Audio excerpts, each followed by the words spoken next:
Irmãos, a paz do Senhor.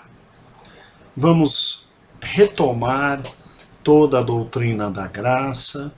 Nós trabalhamos nos 2 últimos domingos com Maria, né? Aproveitando todos os 500 anos da Reforma Protestante. Trabalhamos com Maria, trabalhamos com esta amada serva do Senhor Jesus e creio que tenha sido absolutamente proveitoso a cada um dos irmãos. Agora retomamos toda a doutrina da graça, uma das mais essenciais e fundamentais da palavra de Deus, e no próximo domingo nós teremos a oportunidade de trabalhar com nossos alunos. Domingo agora, dia 21, teremos a oportunidade de trabalhar com nossos amados alunos sobre a doutrina dos dois homens. A doutrina dos dois homens. E eu preciso que os irmãos, no início da lição, já que paramos um pouquinho a sequência, fomos e estudamos Maria, não é? Esta personagem tão maravilhosa, eu preciso que os irmãos já no início da lição tragam um pouco da realidade destrutiva do pecado. Fazendo assim, com certeza, os amados irmãos terão um trabalho melhor, um alcance muito melhor naquilo que desejamos e que é a nossa meta para o próximo domingo. Então, veja que fato interessantíssimo. Nós colocamos aqui, domingo que vem, a doutrina dos dois homens.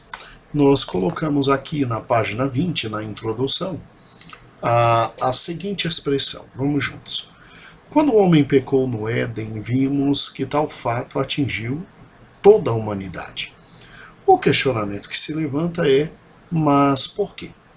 Deus está sendo justo. Há indagações difíceis de serem respondidas, mas, como são importantes, devem ser enfrentadas. Então veja comigo que a própria lição ela já traz um pouquinho do que nós já estudamos na primeira e na segunda lição, que foi, em primeiro lugar, a questão do pecado, a origem do pecado, a descrição existente ali no livro de Gênesis, a questão de que Cristo, quando veio, não brincou com essa realidade. Ao contrário, ele expôs de forma muito aberta, direta e objetiva esta realidade. Então, pecado é pecado, pecado existe, pecado traz consequências, pecado simplesmente arrebentou a humanidade inteira, pecado quebrou o homem em todas as suas dimensões, principalmente as dimensões mais importantes. E a grande questão, a grande dúvida que se levanta é exatamente essa. Por que Adão peca no Éden e por que eu, infelizmente, respondo por isso até hoje? Deus estaria sendo justo quando imputa a toda a humanidade o pecado que Adão cometeu no Jardim do Éden? Ou seja, esta questão do homem num Jardim do Éden pecar e simplesmente a Bíblia nos trazer a evidência, a realidade, a faticidade de que, infelizmente, esse acontecimento histórico, que foi histórico, aquilo não foi mito, esse acontecimento histórico atinge todos nós, não seria, por parte de Deus, uma tremenda injustiça. Irmãos, convenhamos que uma indagação desta é uma indagação de natureza muito séria. É uma indagação de natureza muito profunda. E, querendo ou não, nós temos que enfrentar esse tipo de pergunta no próximo domingo e temos que aguçar o nosso aluno para este conhecimento. Porque na medida em que ele entender o que é a teoria da representação e o que é exatamente a doutrina dos dois homens, exposta pelo apóstolo Paulo de forma muito perfeita, aí sim ele vai entender o que é realmente a graça de Deus. Então, o próximo domingo é um domingo muito especial. Né? Eu não sei se é domingo que você ministra a lição da escola dominical, ou se é segunda, é terça ou quarta, depende de cada um dos irmãos e do dia especificado.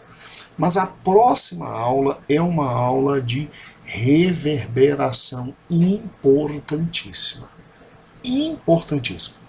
Por gentileza, leia várias vezes a lição. Por gentileza, meu irmão, assista esse vídeo muitas vezes, mas o teu aluno tem que entender de forma direta, objetiva, clara, dois grandes pontos. Em primeiro lugar, que não houve por parte de Deus injustiça nenhuma e absolutamente nenhuma em simplesmente trazer a toda a raça humana as consequências do pecado de Adão. E que, em segundo lugar, então, primeiro, não houve injustiça e veremos já já por que disso. E provaremos a nossos alunos a razão desses fatos. E, em segundo lugar, há um fato muito mais importante, muito mais importante.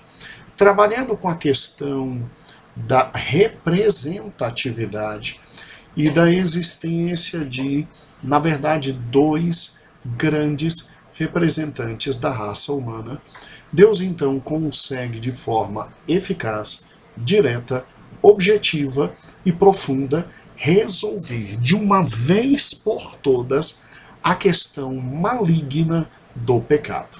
A questão maligna do pecado. Então, no próximo domingo, eu preciso que você exponha de forma muito clara estas duas grandes ideias para o seu aluno.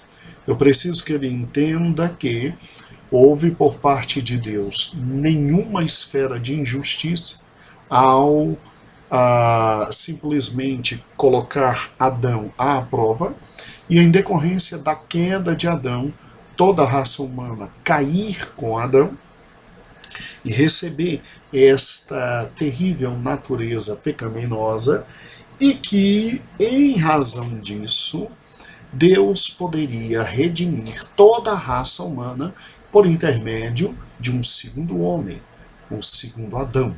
O segundo homem, ou segundo Adão. Então, acompanhe comigo todo o discorrer da maravilhosa lição que se abre para nós, e eu estou em oração para que Deus prospere no próximo domingo a sua querida aula. Como é que você vai trabalhar no próximo domingo? Bem, em primeiro lugar, eu deixei de forma muito clara e absoluta a cada um dos irmãos um quadro que eu reputo importantíssimo. E esse quadro não está fechado. Este quadro não está fechado. É o quadro que está na página 24, e ali você tem uma comparação entre Adão e Cristo. Entre Adão e Cristo. Esse quadro vai ser fundamental para o desenvolvimento de toda a sua aula no próximo domingo. Então eu preciso que você prepare seu slide e coloque no Data Show este quadro. Pastor, eu achei o quadro assim muito resumido, muito pequenininho. Eu queria complementar com algumas informações a mais que sedimentam o que aqui está. Você é absolutamente livre para isso. Você é absolutamente livre para acrescer novas partes a esse quadro, incrementá-lo de forma extraordinária, só não tire as ideias centrais que aqui estão. Tá? As ideias centrais que aqui estão, me perdoe, aqui estão.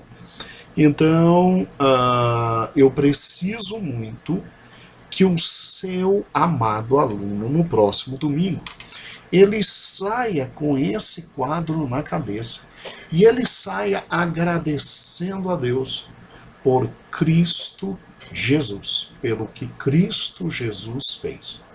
Então, esse quadro, ele tem que estar no seu data show, ele tem que estar reproduzido.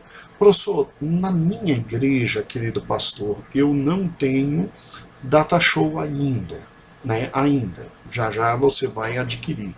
Então, como é que eu faço? Bem, você, por gentileza, pode criar um mecanismo e colocar isso de forma muito grande para que o seu aluno veja. Seja por intermédio de uma cartolina, colar 2, 3 cartolinas e aí fazer esse quadro de forma absoluta e aberta,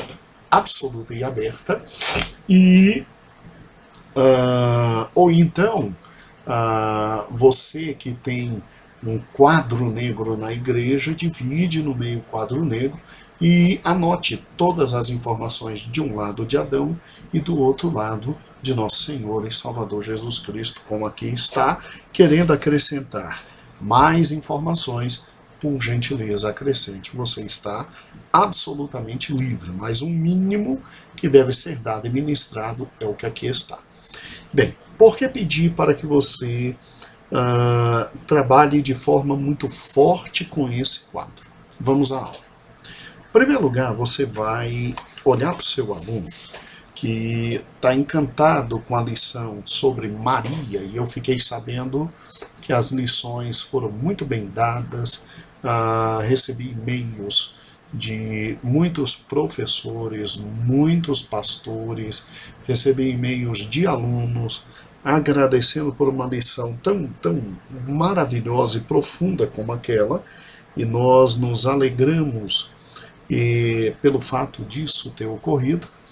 E, obviamente, eles se esqueceram um pouquinho da lição do centro da revista, que é Sola Graça. O que você vai fazer no domingo, após abraçá-los, beijá-los e recebê-los com muito carinho? Vamos fazer a leitura bíblica em classe, né? Que é Efésios capítulo 2, versículo 1 a 5. E, obviamente, depois de fazer a leitura de Efésios, você vai pedir para que eles fiquem com o livro de Romanos aberto, né? Inclusive fiz questão de colocar aqui os versículos,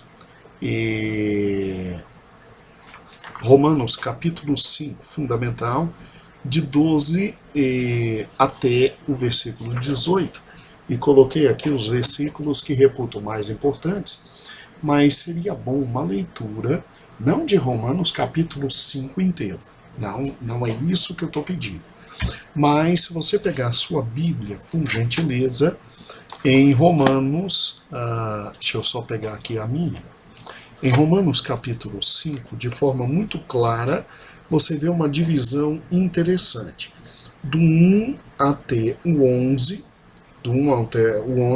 falando sobre a justificação pela fé, né? E nós vamos explorar muito um texto como esse na próxima revista, que é Sola Fide, ou seja, Sola Fé, né? Somente a fé.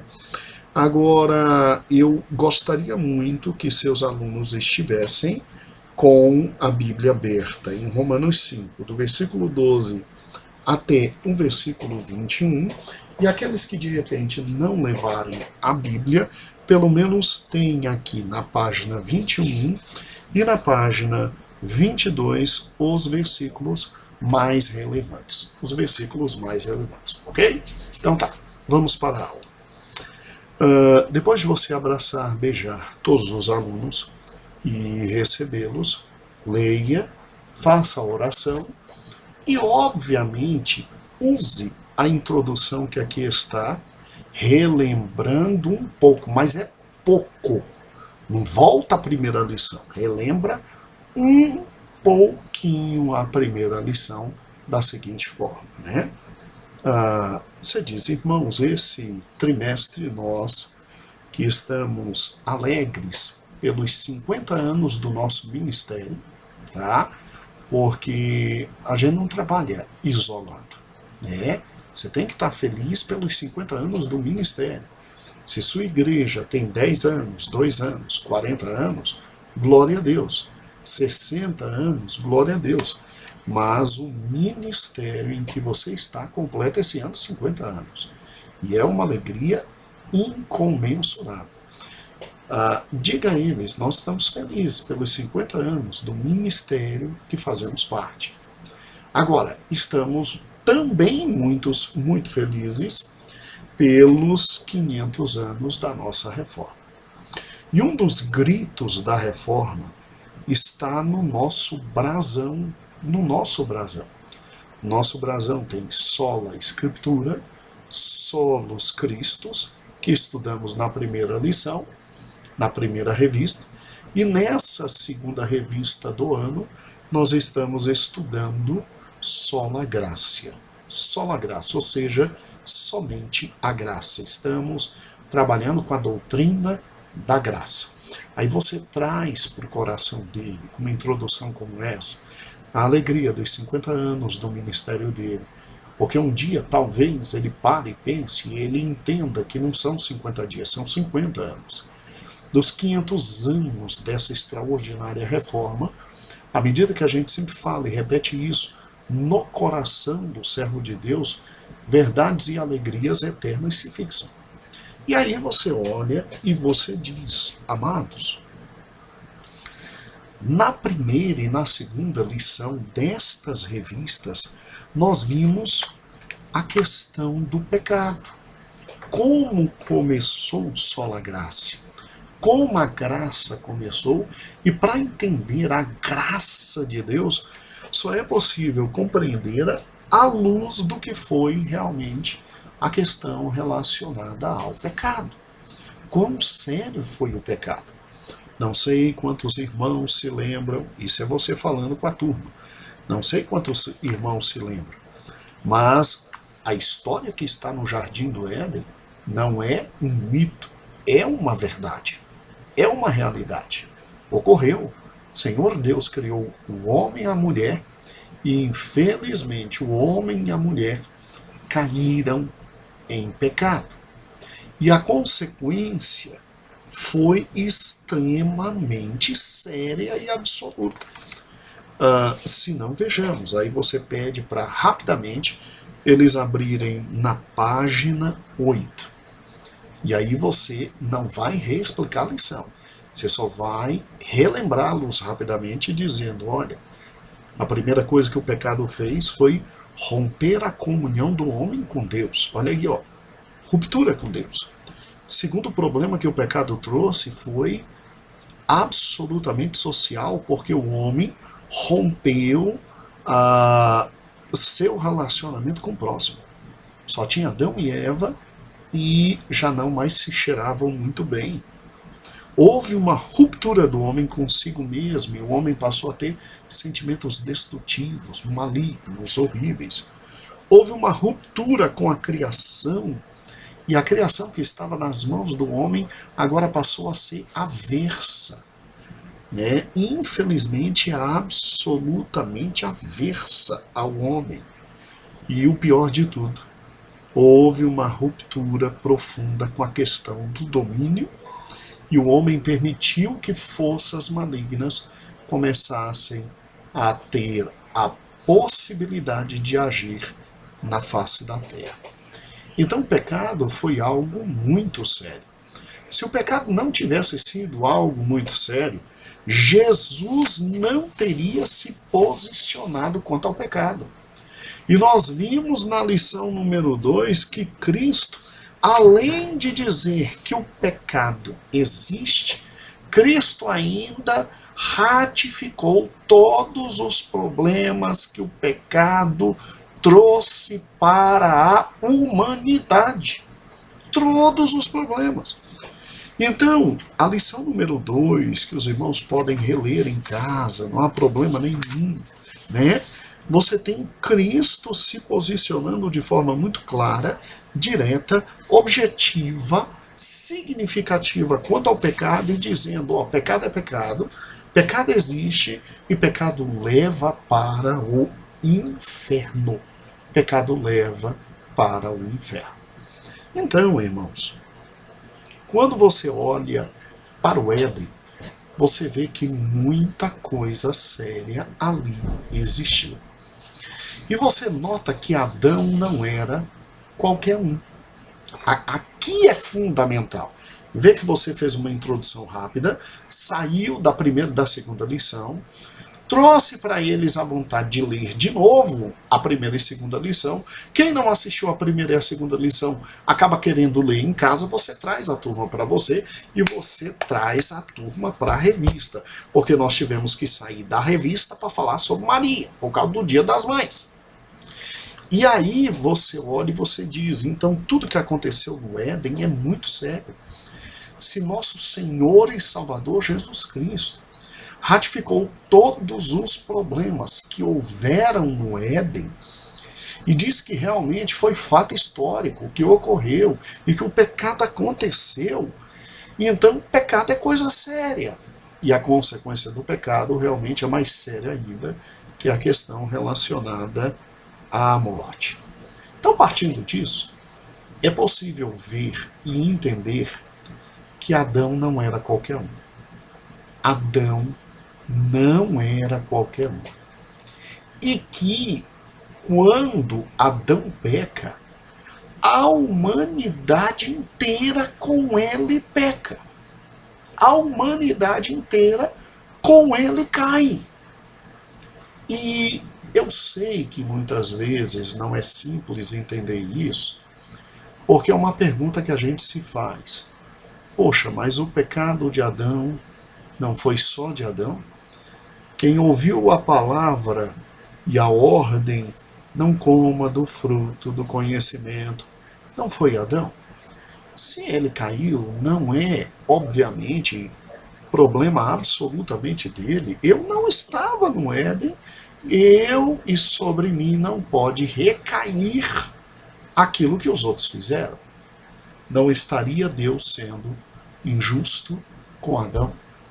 Perdão, não estaria sendo Deus injusto comigo ao me responsabilizar pelas peripécias e erros de Adão?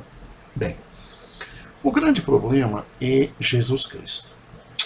Na medida em que nós estudamos na lição 2, que Jesus diz que o pecado atinge toda a humanidade, dizendo inclusive que não há um homem que seja bom, Jesus está dizendo de forma indireta que a atitude de Adão, infelizmente, trouxe à humanidade problemas muito sérios. Com isso, Adão não é qualquer um. Adão não é qualquer um. Adão, então, era considerado por Deus, como o representante de toda a raça humana. Assim é o entendimento. Adão era considerado por Deus como representante de toda a raça humana. E isso é tão sério, que em Romanos, capítulo 5, isso nos é deixado extremamente claro, absolutamente claro.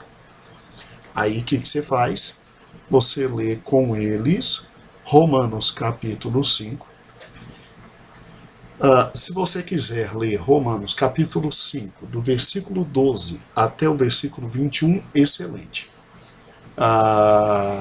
Agora, se você quiser ler com ele somente os versículos que destaquei e que estão aqui na página 21, 12, 14, 15, 16, 17, 18, e o versículo 19.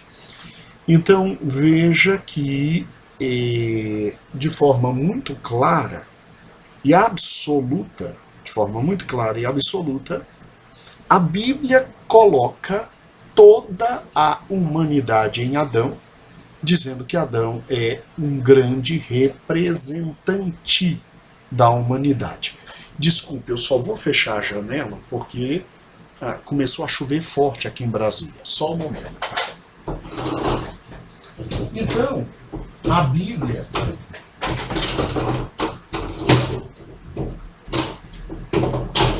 coloca Adão, me perdoe, irmãos, a Bíblia coloca Adão como um grande representante da humanidade.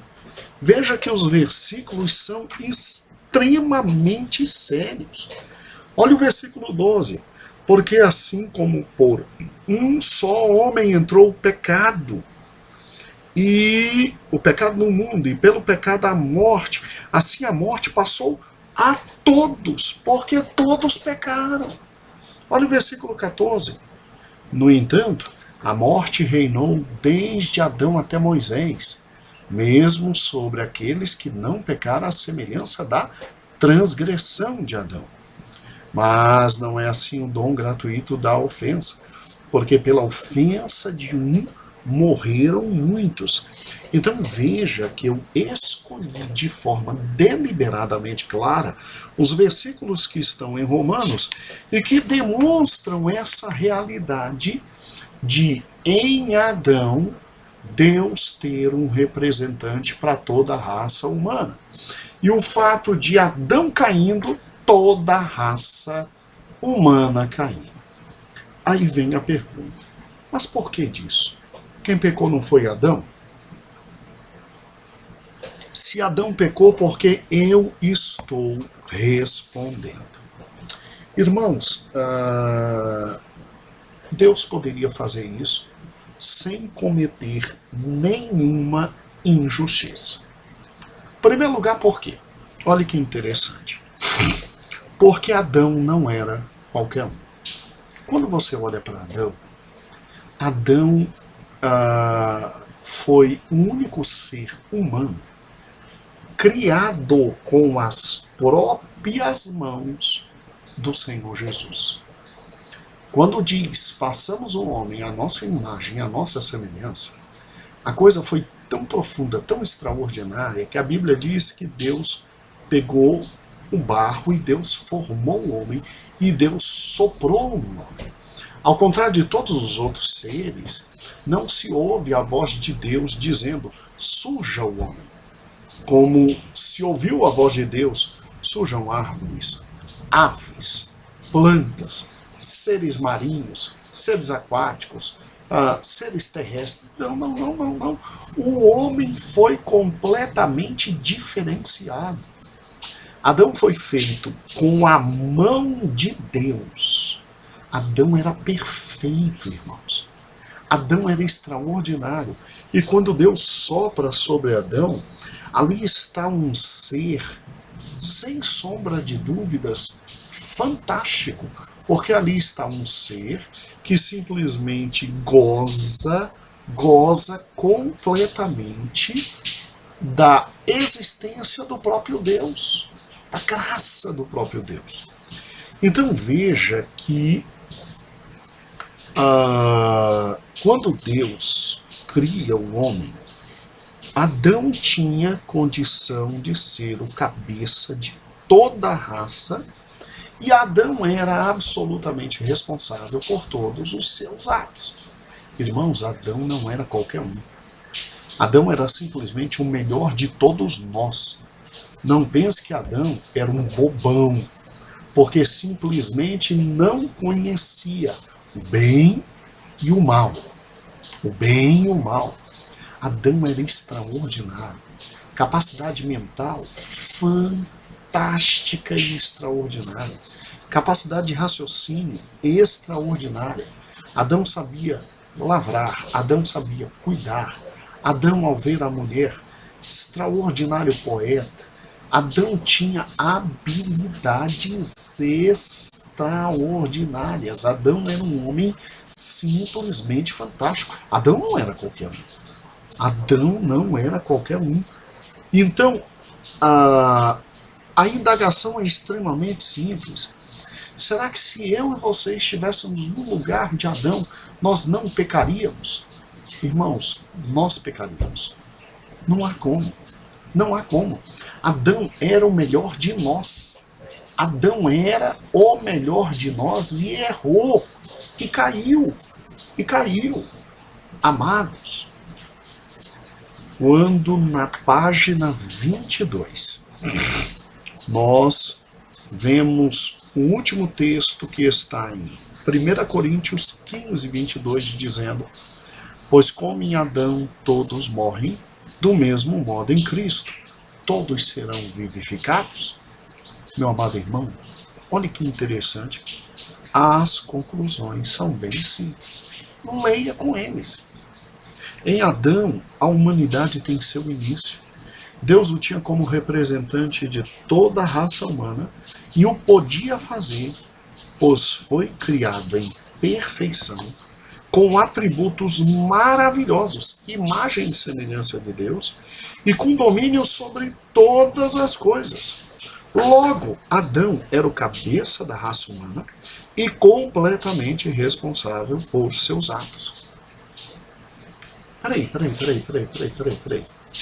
Então quer dizer que Deus tratou com o pecado desde o início, na noção de cabeça de raça, ou seja, na noção de representante? Irmãos, Deus sempre trabalha com a questão de representantes. A vida exige que se trabalhe com a noção de representantes. Deixa eu te explicar isso. A vida em coletividade impõe que juntos possamos coexistir. E, obviamente, a vida impõe que nós tenhamos nossos representantes, até para que possamos viver juntos. E é assim. Por exemplo, dentro de uma casa, normalmente a palavra final é do marido. Quando não há marido, não são os filhos que falam alto. Normalmente a palavra final é do pai. Sempre tem um adulto responsável por todo mundo, não é isso? Essa é a noção de representante. Vamos juntos. Em uma cidade, tem que existir a noção do representante, daquele que é o cabeça e que rege todas as coisas para bem de toda a comunidade. Quem é esse ser? É o prefeito, o administrador. Numa empresa, a mesma coisa. Você tem um presidente da empresa, que é o representante. Em cada departamento você tem um chefe de departamento, que é o representante. A ideia de representante é fundamental para a existência. E essa ideia vem desde o Gênesis. Agora vamos lá. Olha que interessante. Quando se olha para um país inteiro, há entre os representantes aquele que é o maior representante, que é o presidente da República, que é o representante, que é o presidente da República. Então veja que quando Deus trabalha com a questão de representantes, ele trabalha com a fórmula mais simples de se resolver qualquer problema da humanidade. Porque veja bem, se o representante é alguém simplesmente horrível e faz besteira, é lógico que todos que estão submissos àquele representante terão, por consequência, que sofrer as consequências da besteira e das escolhas daquele ser. Mas aí o que você faz? É simples. Você troca de representante. Você muda de representante. E você, obviamente, pelos processos corretos, você escolhe um novo representante, e nesse novo representante você consegue criar para a comunidade um novo sistema de vida, uma nova possibilidade de existência. É sempre assim. Se você não tem presidentes bons, no momento correto você retira aquele presidente e coloca outro. Administradores bons, você retira aquele administrador e coloca outro. E isso traz consequências benéficas para todos aqueles que estão submissos àquele representante. A vida, irmãos, gira em torno da questão do representante. Isso é normal. A vida é exatamente isso. E aí o que acontece? É óbvio que Adão era o melhor do que o homem poderia ser. Sem pecado, a imagem e semelhança de Deus, vivendo com responsabilidade sobre seus atos, me dê alguém melhor para representar toda a raça humana. Eu e você? Eu e você somos melhores para representar toda a raça humana? Então, quando Adão cai, todos nós caímos. Não porque o pecado de Adão passou para nós, mas porque nós herdamos do nosso representante a natureza pecaminosa, a vontade de pecar, o desejo pelo mal. Porque veja, Adão agora gera filhos, e os filhos são conforme a sua imagem e a sua semelhança. Se os filhos são conforme a sua imagem e semelhança, é óbvio, onulante, que os filhos nascem com a tendência para o pecado, para o mal. Caim não responde pelos erros de Adão. Adão responde pelos erros dele. Mas Caim nasce com a natureza pecaminosa. Abel não responde pelos atos do pai. Quem responde pelos atos do pai é o próprio pai. A Bíblia é muito clara quanto a isso. O pecado do pai não passa para o filho. Nós não cremos nessa teoria maluca da Igreja Católica, de que o pecado original nos atingiu e somos todos pecadores. Pelo amor de Deus, ninguém é maluco de falar isso. O pecado de Adão atinge Adão. Mas, olhe que interessante. Um homem pecou, todos pecados e todos estão destituídos da glória de Deus. Isso significa o quê? Significa que nós herdamos de Adão a natureza pecaminosa. Absolutamente pecaminosa. Então veja que Deus não foi injusto ao tratar toda a humanidade em Adão por uma razão simples. Porque Adão, como cabeça de uma raça, toda a humanidade está potencialmente nele. Ele, por intermédio de sua junção sexual com Eva, vai gerar filhos. E aqueles filhos, por intermédio da junção sexual com suas esposas, gerarão outros filhos. E aí vem netos, aí vem bisnetos, aí vem trisnetos.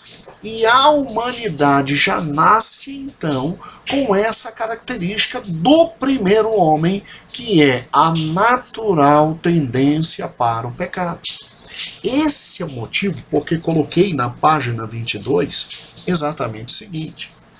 Lá embaixo, com a queda de Adão, toda a humanidade é afetada, e há no homem uma natureza pecaminosa, ou seja, o pecado corrompeu o nosso ser. A Bíblia afirma que o pecado é uma realidade desde a nossa concepção. Não o adquirimos por ações praticadas ao longo da vida, mas tais ações somente refletem o que já somos, pecadores. E por que isso? Porque nossa raiz é deturpada. E tudo o que procede dessa raiz é também inclinada para o mal. Quando o primeiro casal pecou, seus filhos gerados, obviamente nasceriam com a natureza inclinada para o mal. Fato que já era realidade em Adão e Eva, conhecedores do mal. A grande prova disso consistiu no primeiro homicídio praticado pelo primogênito de Adão, Caim. Então veja que Caim já nasce com a natureza para o mal, e ele faz algo mais bonitinho que seu pai, que é matar seu irmão. matar seu irmão. E aí vem o grande cuidado que eu preciso que você tenha. Cuidado, aqui não estamos, defendemos que damos de nossos pais os seus pecados. Não, não, não, não, não, não. Cada um responde por seus pecados. Mas herdamos uma natureza pecaminosa, ou seja, a tendência ao mal, a inclinação ao mal. Então, como em Adão estava potencialmente toda a raça humana, ou seja, como Adão geraria os seres dos quais viriam toda a raça humana, Adão então transmite para seus filhos não seus pecados, mas transmite para seus filhos a natureza pecaminosa, a tendência para o pecado. E aí, é por isso que você vê que uma criança pequenininha, ela nem fala, ela nem anda direito, mas ela já levanta o braço para bater na cara da mãe. O que é isso? Diga, o que é isso? Isso é uma brincadeira? Isso é algo bonitinho da criança? Não, isso é tendência para o mal. Em Adão, todos nós pecamos. Em Adão, herdamos a tendência ao pecado. E desde que nascemos, já somos pecadores e temos em nosso ser a tendência para o pecado. Então, olha que interessante, pense comigo. Quando você olha, então, para o apóstolo Paulo, ele em Romanos capítulo 5, ele não diz só de Adão e dessa infelicidade que foi a queda de Adão e a consequência de atingir toda a humanidade. Mas você vê, nos versículos que eu pulei, o paralelo. Você vê que Deus envia o último Adão, seu Filho amado Jesus Cristo, no qual uma nova geração de pessoas se faz existir e, através do novo Adão, nós somos absolutamente abençoados e perdoados. Daí a doutrina dos dois homens, ou seja, a doutrina da representação. Veja que Adão representa toda a humanidade, e Deus assim o fez, porque em Gênesis capítulo 3, versículo 15, Deus disse que viria da semente da mulher um que simplesmente esmagaria a cabeça da serpente, e por esmagar a cabeça da serpente, ele traria à humanidade uma nova espécie humana, uma nova raça humana.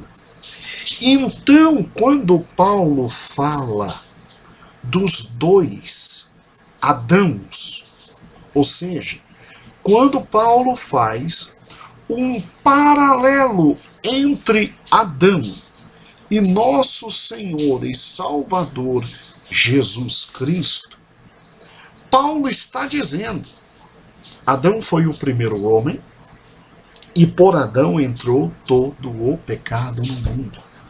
Mas Cristo, que foi o último Adão, o segundo grande homem, o segundo grande representante da humanidade, Cristo trouxe a salvação para toda a humanidade. A salvação para toda a humanidade. E aí eu preciso que você vá lá para a página 23. Página 23, né? Página 23. E aí eu preciso que você leia com ele esse ponto que diz aqui: glória a Deus, quão grande é o nosso Deus. Achou? Leia com ele. Porque olha que interessante. Glória a Deus, quão grande é o nosso Deus. A solução de Deus para o problema foi extraordinária, porque em Adão nós ficamos tudo estragado. Vejamos. Se Adão era o cabeça da raça corrompida e caída, Deus envia Jesus, que é o cabeça de uma nova raça. Esta é tirada daquela para Deus, através da justificação e da imputação. Assim como em nós foi imputada toda a maldade e erro de Adão, toda a justiça de Cristo é imputada também a nós. Então veja que em Cristo Deus nos justifica. E como é que se faz isso? Vamos lá. Esse é o motivo pelo qual Romanos 5,14 diz que Adão era figura, tipo do que haveria de vir, Jesus Cristo. Assim, Jesus e Adão são portas de entrada para dois mundos e para duas realidades. Aí é que eu preciso que você trabalhe com este maravilhoso quadro feito. Veja quem foi Adão e quem foi Cristo. Adão é a porta de entrada no mundo. Por quê? Porque todos nós nascemos por intermédio de um descendente de Adão, que foi o primeiro homem que gerou praticamente todos, né? Porque dele veio a semente que gerou todos os homens. Então, quando a gente nasce em razão de Adão, e por isso que a gente entra pelo mundo através do nascimento físico, por isso que a transgressão de Adão, como o cabeça de toda uma raça, traz por consequência a morte para todos. E o seu pecado trouxe a nossa condenação. E como vimos, por causa da desobediência, ele possibilitou que a morte reinasse. Por isso ele é chamado de primeiro Adão. E ele é terreno, natural e é o primeiro homem. Agora, quando Deus envia Cristo, e Cristo cumpre toda a justiça de Deus, aquele que aceita Cristo passa a ter acesso ao segundo nascimento do segundo e último Adão, segundo Paulo. Olha que coisa fantástica. Então, com Cristo, nós temos a porta de entrada de um novo mundo, presente e futuro, de salvação e de vida eterna. Porque quem confia em Cristo tem acesso à vida eterna. Com Cristo, e Cristo que é essa porta, nós entramos nesse mundo pelo novo nascimento através da fé. Com Adão, nós entramos no mundo físico e entramos para morrer. Quando aceitamos Cristo, temos aquilo que é chamado de novo nascimento e reconhecemos que Deus estava em Cristo abençoando a humanidade e entramos por intermédio da fé. Se Adão, com sua transgressão, nos levou ao inferno, Cristo, com sua obediência, fez a graça de Deus abundar, possibilitando o perdão de Deus para nós e a vida eterna. E a vida eterna. Se com Adão e seu pecado nós tivermos acesso à condenação, através de Cristo, sua obra na cruz, todo pecador que crê nele é imediatamente o quê? Justificado. E por causa da desobediência que possibilitou que a morte reinasse, com a obediência de Cristo, foi estabelecido no mundo novo reino, o reino da vida. Por isso que Cristo é chamado de o último Adão, pois não virá um terceiro Adão para ser representante de raça nenhuma. Temos o primeiro Adão e o último Adão. O que Adão desconcertou, Cristo veio e consertou através da sua morte. Se Adão era terreno, natural, Cristo é espiritual, é o segundo homem e nos dá acesso a todas as graças vindas do mundo espiritual. Então, olha que interessante isso. Deus, então, nos trata através de representantes.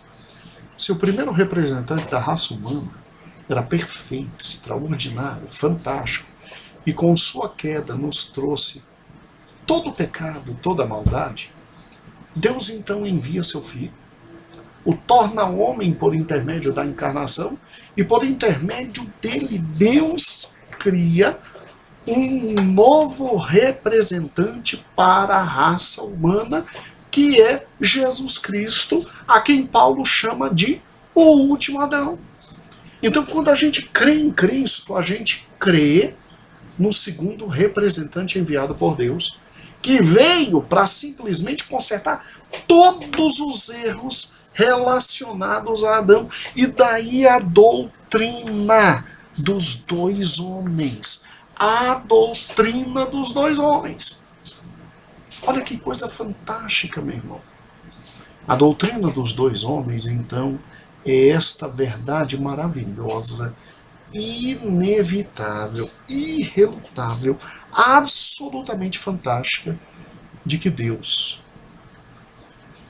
infelizmente, viu a raça humana toda rolar em Adão, nosso primeiro representante, mas que depois Deus enviou seu Filho e disse, esse é o segundo Adão. Esse é o segundo grande representante da raça humana. Nele tudo recomeça.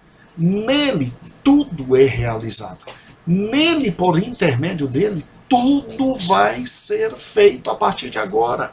Eu o coloco como o novo Adão e o último Adão. E por ele, tudo começa. Então, quem crê em Cristo, crê no representante que Deus enviou ao mundo para consertar todas as coisas. Fale isso domingo. Fale isso domingo. Mostre o texto de 1 Coríntios 15, 45, 46, 47, que mostra que Jesus é o segundo Adão. Agora, por gentileza, não deixe de ler o que está na página 24. Não deixe de ler o que está na página 24, esse ponto que diz o paralelo Adão e Cristo nos faz ver a graça de Deus. Preste atenção. Preste atenção. Porque quando Deus manda Cristo, Deus diz, meu filho, você vai ser o representante de uma nova raça. E por intermédio de você eu vou recomeçar todas as coisas e eu vou corrigir todas as coisas. Por pura graça. Graça é favor o quê?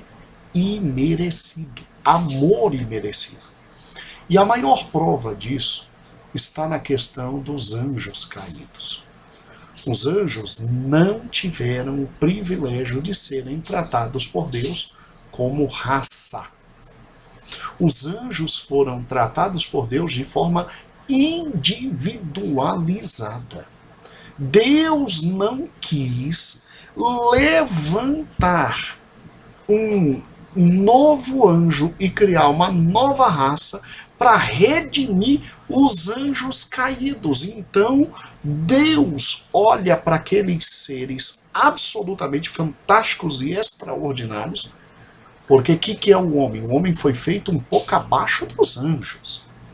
Então, os anjos são seres extraordinários. Quiseram cair, quiseram seguir Satanás, quiseram pecar. Deus não os tratou como raça, os tratou individualmente e os destinou ao lago de fogo e enxofre, não possibilitando recuperação a nenhum deles. Da totalidade dos anjos, 1/3 seguiu Satanás e agora está arrebentado. 2/3 não resolveram seguir Satanás. Mas de alguma forma Deus nos amou. Deus nos amou. E Deus resolveu nos tratar como raça. E nos tratando como raça, Ele colocou um grande representante que era Adão. E já sabendo que Adão ia pecar, ia cair, ia arrebentar toda a raça humana em razão do pecado, o que Deus fez? Enviou seu filho. Fez com que seu filho tomasse a forma humana para que fosse homem e, sendo homem, fosse o novo e último representante de toda a raça humana. E aí aquele que nasceu em Adão nasce em pecado, destituído da graça de Deus e com o destino traçado à morte.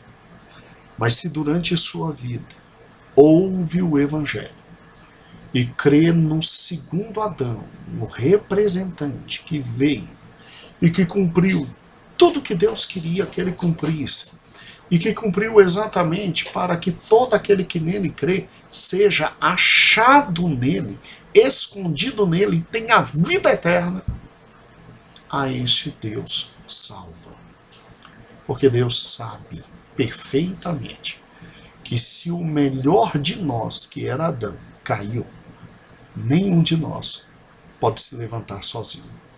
Daí ele envia seu filho, faz com que seu filho abra mão da glória que tinha, faz com que seu filho pague pelo pecado da raça humana, e aí se torna o segundo Adão, e aquele que nele crê, basta só nele crer, tem a vida eterna. Disse isso é amor? E disse isso não é amor? Aí eu preciso que você leia aqui, ó. O paralelo Adão-Cristo nos faz ver, acima de tudo, a preciosa graça. Cristo, ao se tornar o segundo homem através da encarnação, por ser nosso representante, o último Adão, corrigiu o desastre produzido pelo primeiro representante, Adão. E aí vai lendo, leia a conclusão e não se preocupe se ao final da leitura seus alunos estiverem chorando.